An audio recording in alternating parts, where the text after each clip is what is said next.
It occurred to me the other day that I've been doing furnished 30 plus day rentals, AKA midterm rentals, for 8 years now.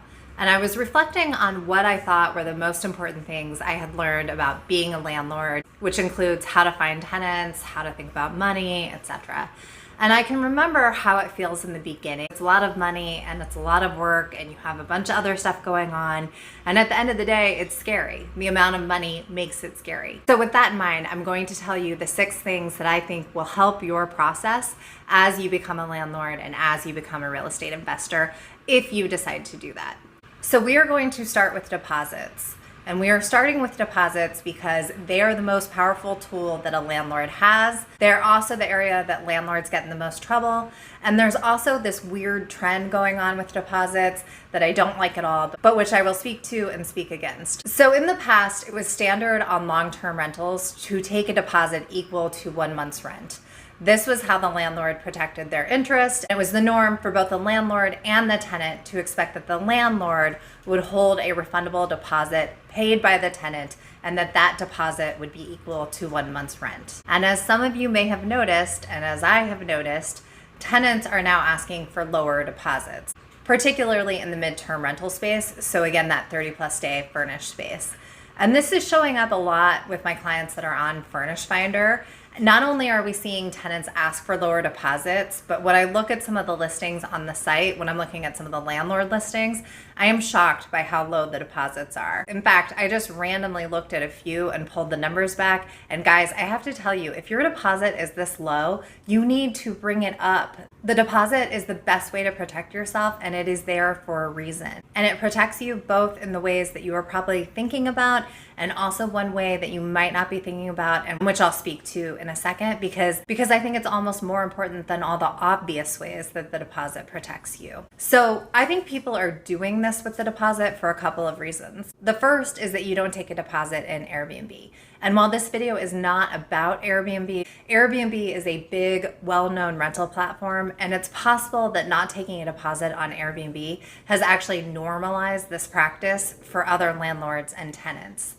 And this is problematic if you are doing long-term rents off of Airbnb, because when a landlord rents their property on Airbnb, they're automatically enrolled in AirCover.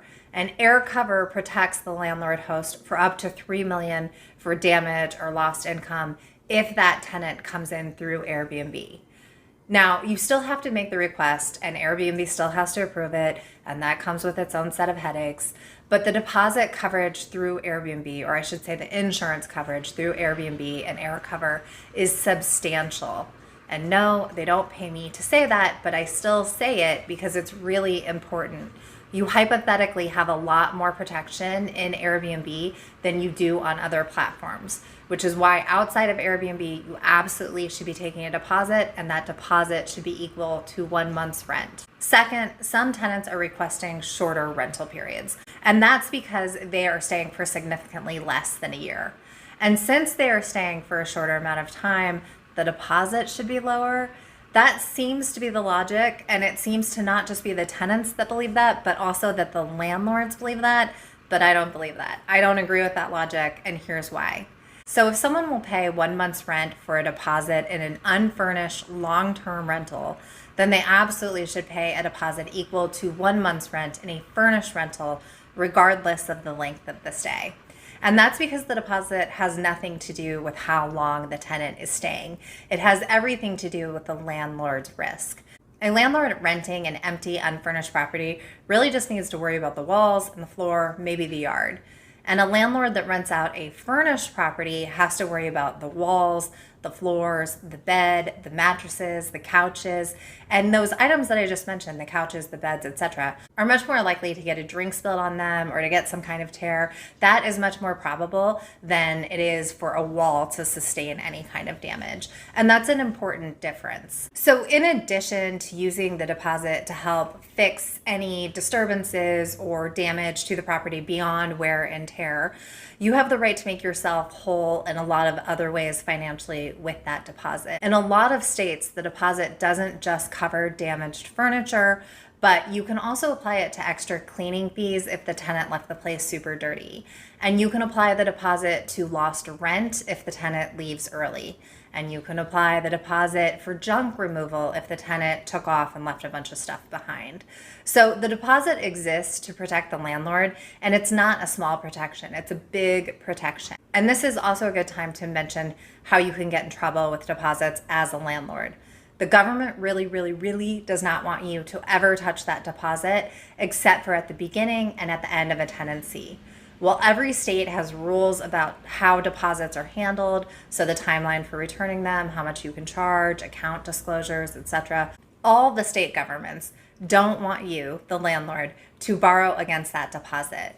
And what this looks like often is that the landlord is running low on cash, or they're, hurting for money, and they dip into that deposit with the idea that they will pay it back because they'll get money in the future.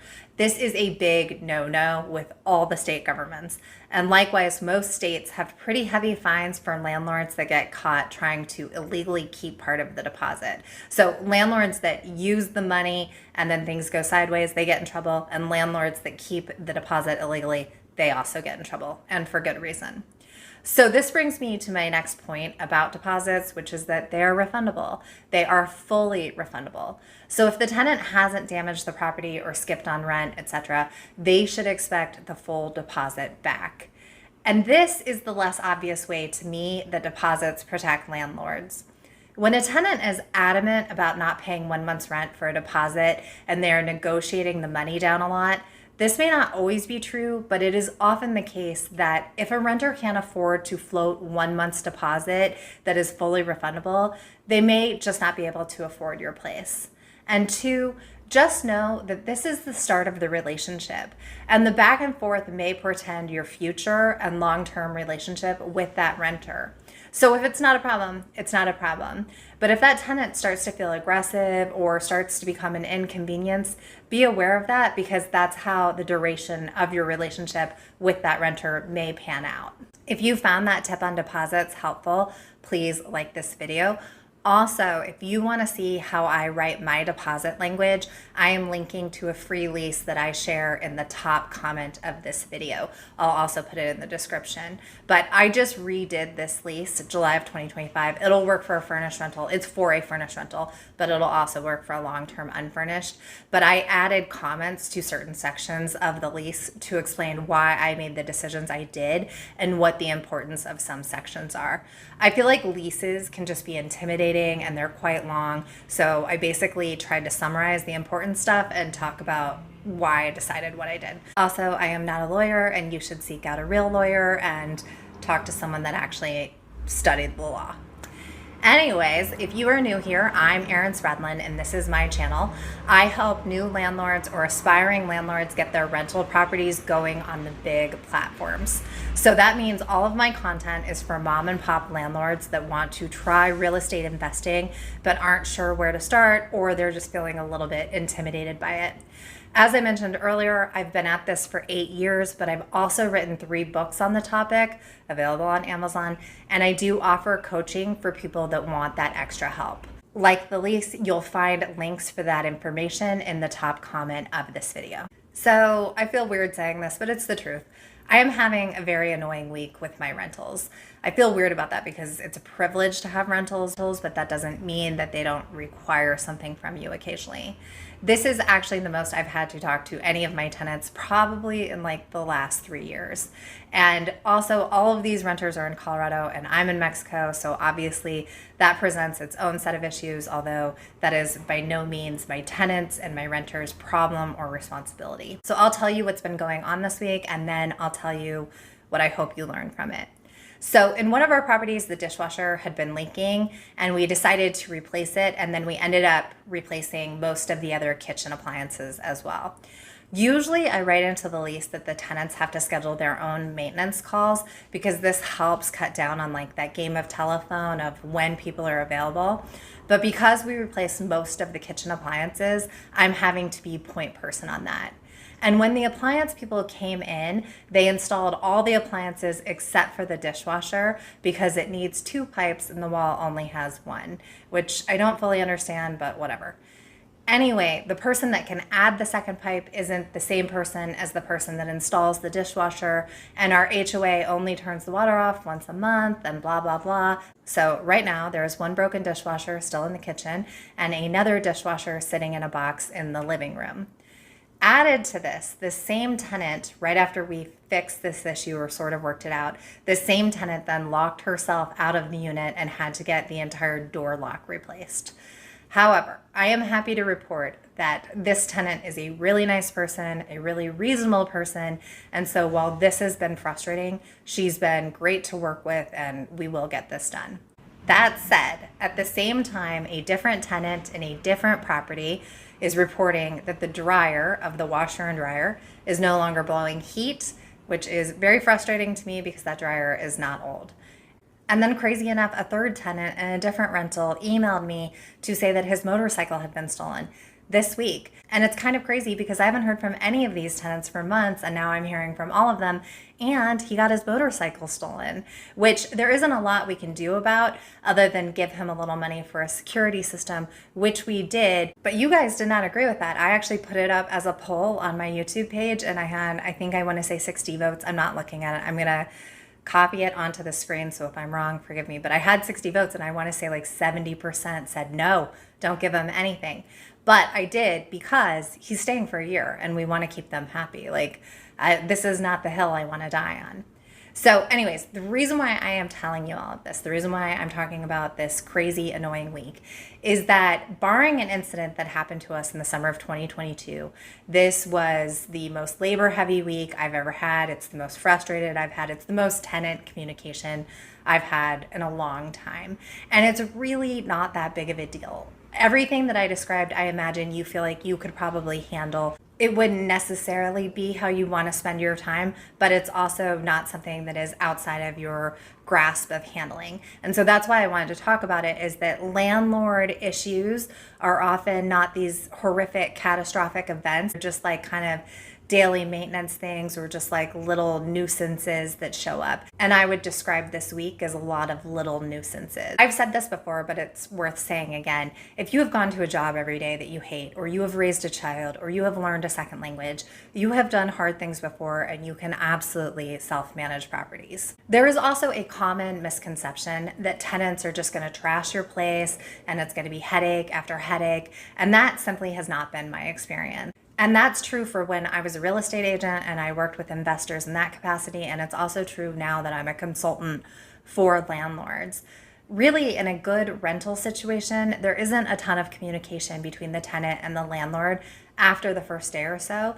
And that's because expectations have been properly set, and thoughtful landlords, and you're a thoughtful landlord if you're watching this, you're at least asking yourself questions. They give tenants the info they need for those tenants to be happy. This lesson is so important because it costs people so much money. It is also directly related to what I'm going to discuss in lesson number 5. So there's no polite way to say this, so I'm just going to say it, I guess. The rental market does not care how much your mortgage is. The rental market does not care what your neighbor is getting in rent. The rental market will change. The rental market does change. The rental market is sensitive to your design aesthetic and your professional or unprofessional photos and your choice of couch. And then finally, the rental market has its own stress. It also can pay attention to what's happening in the news or things that are changing, and that impacts how they act as well. And here I should note, we have seen rents across all model types, so short-term, mid-term, long-term, decrease for 20 straight months. So rents have gone down for 20 months since their peak. And that is so important for you to know, for you to internalize, to take in. One of the hardest things I have to say in my job, and one of the things that is not popular for me to say in these videos, is that you may not always get the rent that you think you should. And that is because the market does not care what you think your rent should be.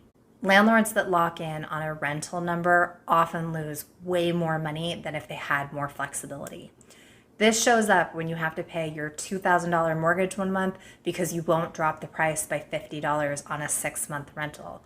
This example right here and this lesson, lesson 3, is the most important lesson in this video, and it may be the most important lesson that you will learn as a landlord. Vacancies are what will cost you a lot of money, not dropping the rent by $50 or $25 or $100. You want to think about your rentals long term and adapt. And long term, $50 a month does not matter. I'm going to start this section with a quick bit of education on pets, animals, our little four-legged friends. So there are 3 classifications for them. The first is pets. So my dogs are pets. They are cute, but they have no training. They're never going to get a letter for anything.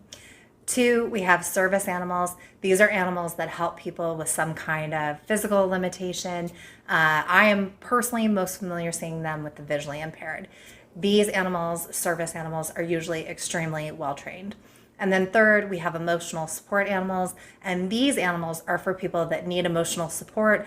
And as a nation, we allow for emotional support animals, but we don't have very good national standards for how they are trained or how they are certified. And so this feels weird, but it is true. You can discriminate against pets all day. So pets are over here, service and emotional support animals are over here. And what that can look like is that you can say, no cats, no dogs over a certain weight. You can say no to certain breed types, etc. For instance, I don't allow for cats in my properties.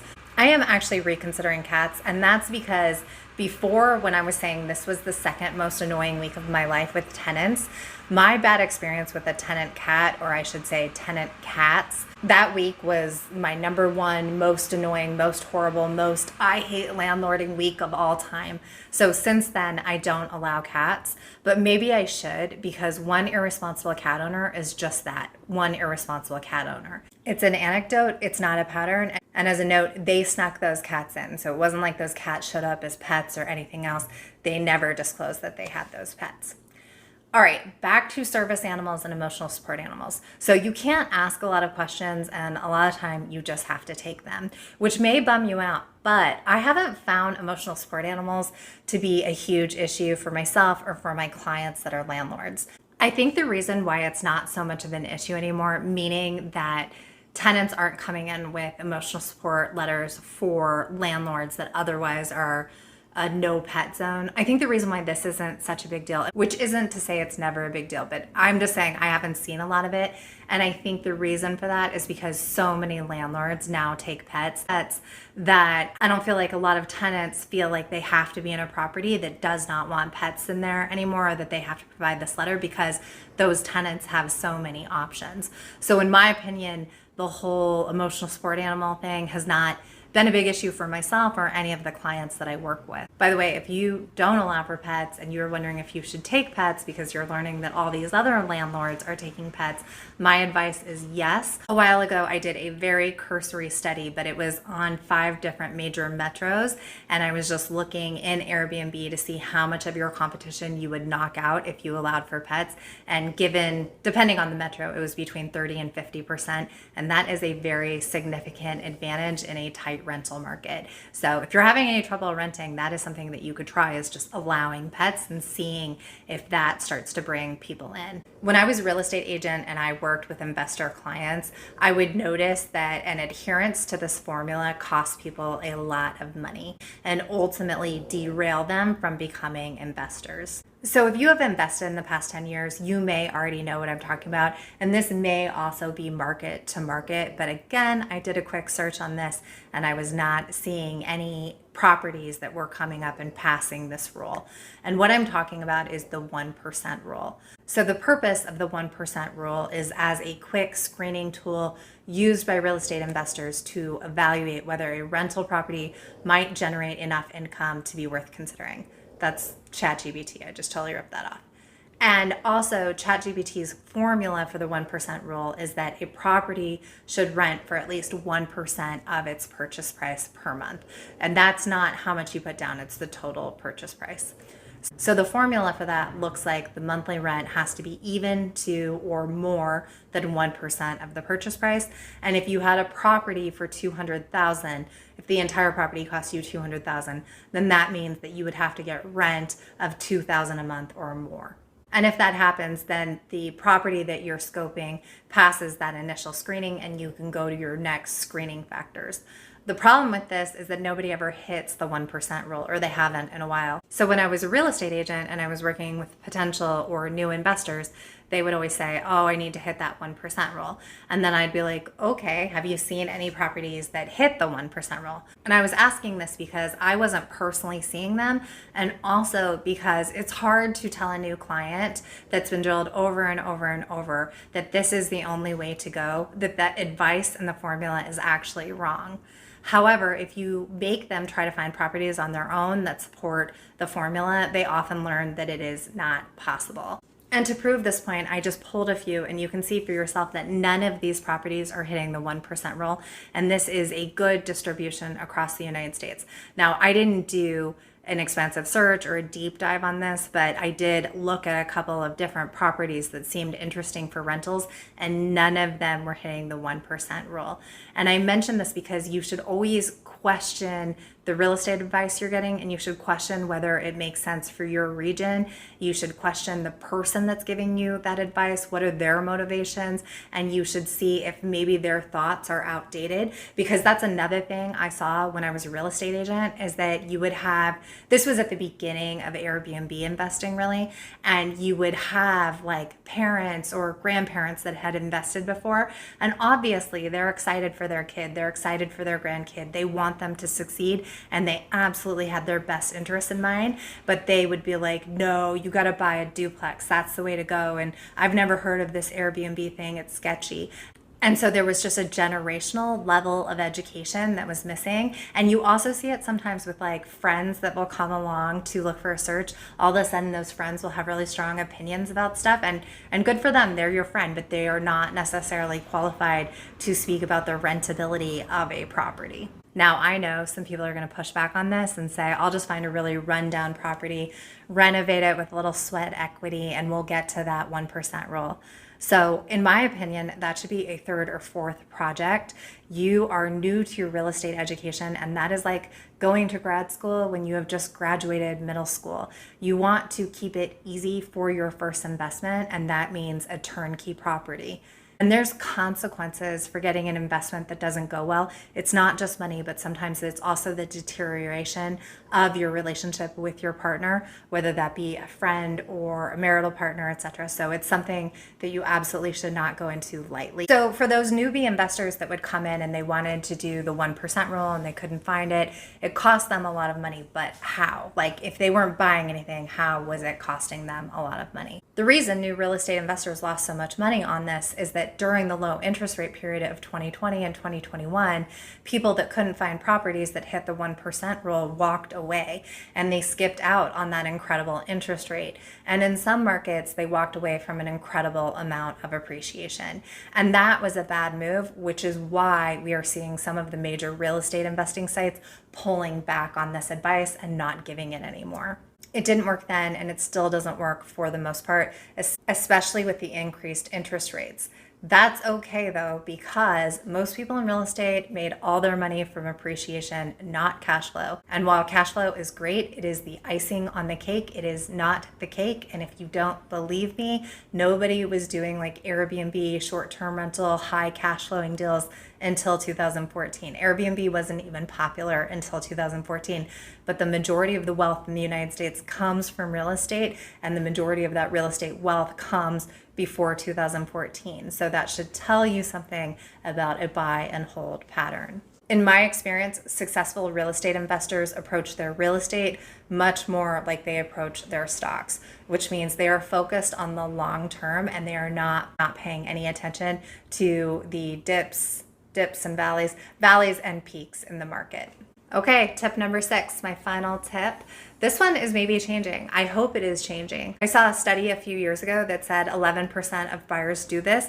And if it's still 11% or more than 11%, that's good. We want to see this number go up. So people seem to have this impression, it's just in the ether, that you cannot purchase a property for yourself to live in and or as an investment unless you do it totally by yourself or with a romantic partner. So quick detour here. It is a short story, I promise, and it is for the ladies.